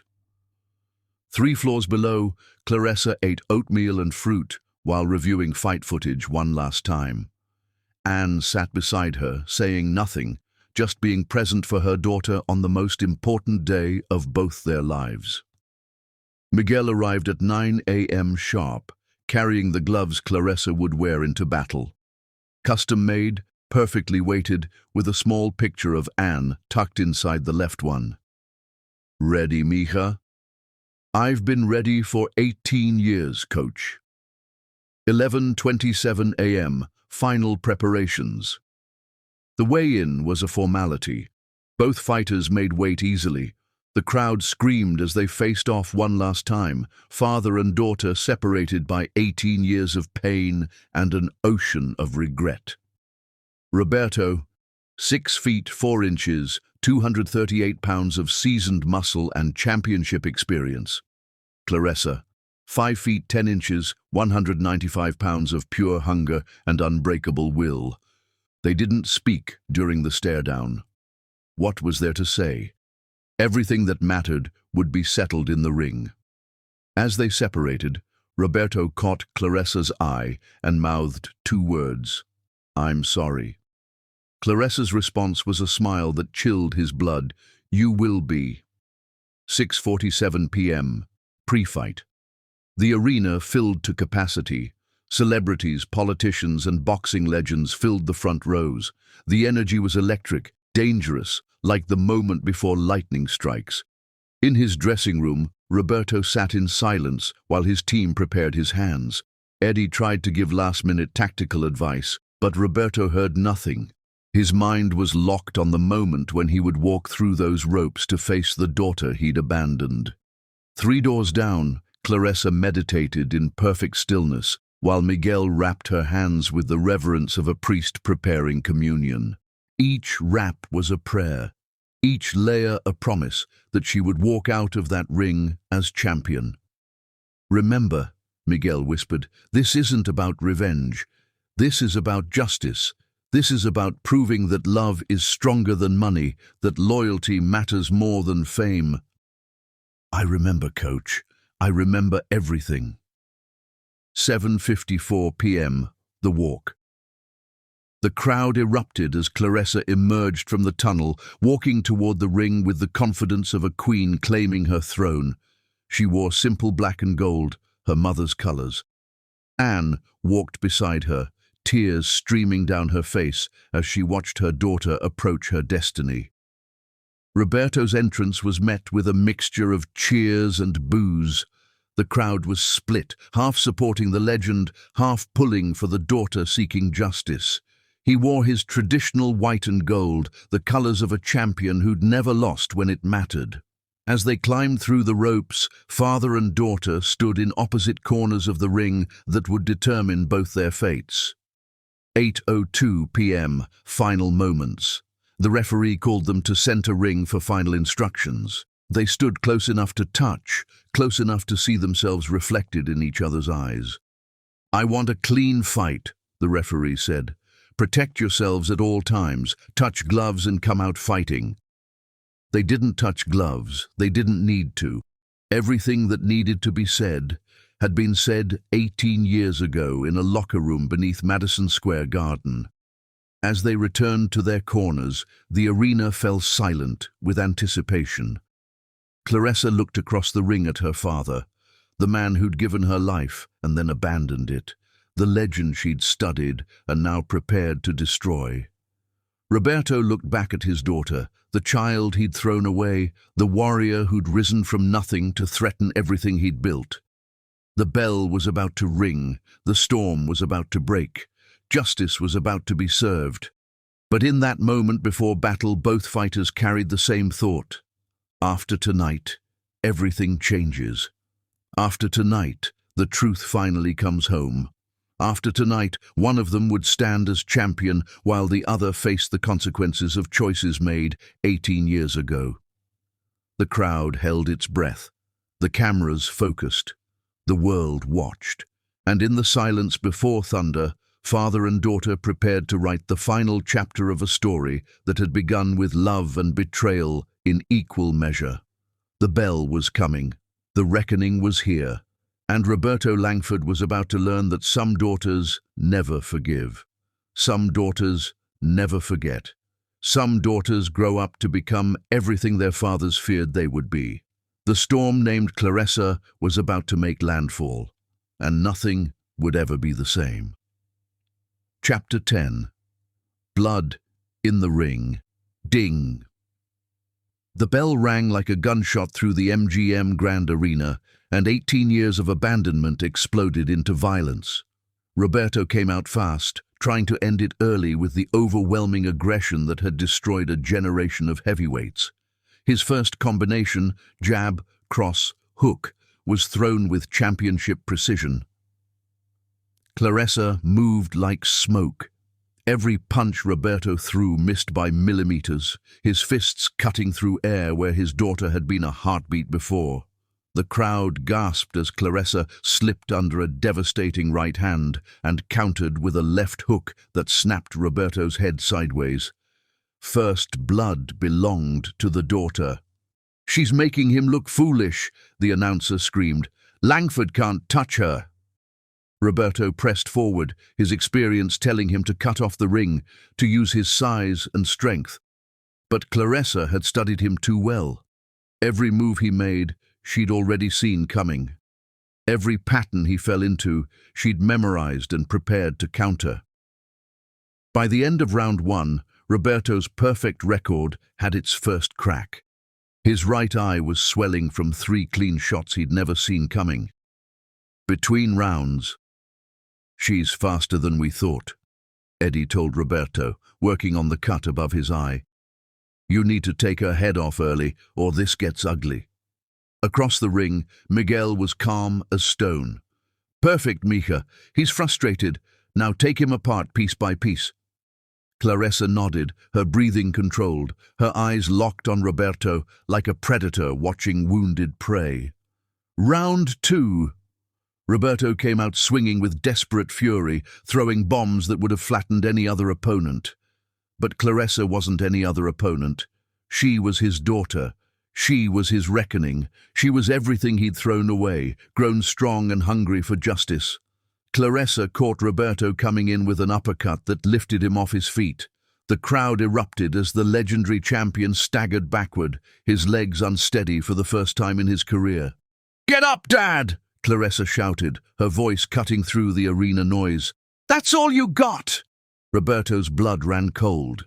His daughter, the child he'd abandoned, was taunting him, breaking him down technically and emotionally with surgical precision. Round 3. Roberto rallied with the heart of a true champion, landing his first clean shots of the fight. A right cross opened a cut on Claressa's cheek. A left hook to the body doubled her over. For a moment, experience and power seemed ready to overcome youth and hunger. But Claressa smiled through the blood on her face. "Thank you," she said, just loud enough for Roberto to hear. "I wanted to know what it felt like to be hit by my father." Then she unleashed hell. A combination so fast and violent that the crowd went silent. Left hook, right cross, left uppercut, right overhand. Each punch landed with the accumulated pain of 18 years of abandonment. Roberto crumpled against the ropes, his eyes unfocused, his legendary defense shattered. Round 4. The massacre began in earnest. Claressa stalked Roberto around the ring like a lioness hunting wounded prey. Every shot she threw was calculated for maximum damage, maximum humiliation. "Say my name," she demanded, landing a right cross that sent Roberto's mouthguard flying into the crowd. "Say your daughter's name." Roberto could barely stand, his face a mask of blood and regret.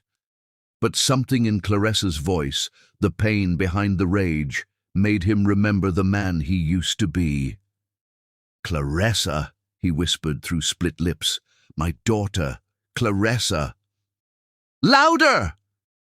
She hit him with another combination that echoed through the arena. "Let them all hear you!" "Claressa Johnson!" Roberto shouted, his voice carrying 18 years of guilt and amazement. "My daughter, my champion!" Round 5. The end. Claressa stopped attacking. She dropped her hands completely and stood in the center of the ring, her eyes locked on Roberto's battered face. "Hit me," she said. "What? You heard me. You want to be my father. You want to mean something to me? Then hit me. Hit your daughter as hard as you can." Roberto stared at this magnificent, terrible woman he'd created and abandoned. Blood streamed down her face, but her eyes burned with unbreakable will. "I can't. You already did. 18 years ago, you hit me harder than any punch ever could." Roberto lowered his hands, tears mixing with blood on his cheeks. "I'm sorry. God forgive me, I'm so sorry." Claressa nodded once, then ended it. Her final combination was a work of art, poetry written in violence. Left hook to the body, right uppercut to the chin, left cross that sent Roberto crashing to the canvas. The referee began counting, but everyone knew it was over. Roberto Langford, undefeated heavyweight champion, $200 million Empire boxing legend, lay unconscious on the canvas while his abandoned daughter stood over him as the new champion of the world. The aftermath. As Roberto was helped to his corner, barely conscious, Claressa was handed the championship belt she dreamed of her entire life. But she didn't celebrate. Instead, she walked to Roberto's corner and knelt beside her father. "I forgive you," she whispered, her voice breaking with 18 years of pain finally finding release. "But I'll never forget what you chose over us." Roberto looked up at his daughter, his conqueror, his greatest achievement, his biggest regret, and managed one word: proud. Claressa stood, raised the championship belt above her head, and let 18 years of abandonment transform into the greatest victory in boxing history. The daughter Roberto Langford had thrown away, had grown up to take everything he'd built on that betrayal. Justice, finally, had come home. And in the most watched fight in boxing history, the world learned that some storms are born from abandonment. Some daughters never forget, and love, real love, is always stronger than money. The end.